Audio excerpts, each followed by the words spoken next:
സങ്കീർത്തനം 124. ദാവീദിന്റെ ഒരാരോഹണ ഗീതം. ഇസ്രായേൽ പറയേണ്ടത് എന്തെന്നാൽ, യഹോവ നമ്മുടെ പക്ഷത്തില്ലായിരുന്നുവെങ്കിൽ, മനുഷ്യർ നമ്മോട് എതിർത്തപ്പോൾ യഹോവ നമ്മുടെ പക്ഷത്തില്ലായിരുന്നുവെങ്കിൽ, അവരുടെ കോപം നമ്മുടെ നേരെ ജ്വലിച്ചപ്പോൾ അവർ നമ്മെ ജീവനോടെ വിഴുങ്ങിക്കളയുമായിരുന്നു. വെള്ളം നമ്മെ ഒഴുക്കിക്കളയുമായിരുന്നു. നദി നമ്മുടെ പ്രാണന് മീരെ കവിയുമായിരുന്നു.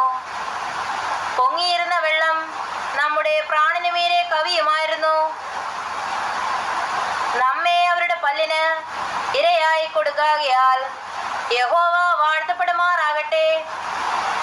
വേട്ടക്കാരുടെ കെണിയിൽ നിന്ന് പക്ഷി എന്ന പോലെ നമ്മുടെ പ്രാണൻ വഴുതി പോന്നിരിക്കുന്നു.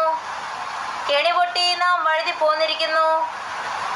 നമ്മുടെ സഹായം ആകാശത്തെയും ഭൂമിയെയും ഉണ്ടാക്കിയ യഹോവയുടെ നാമത്തിൽ ഇരിക്കുന്നു.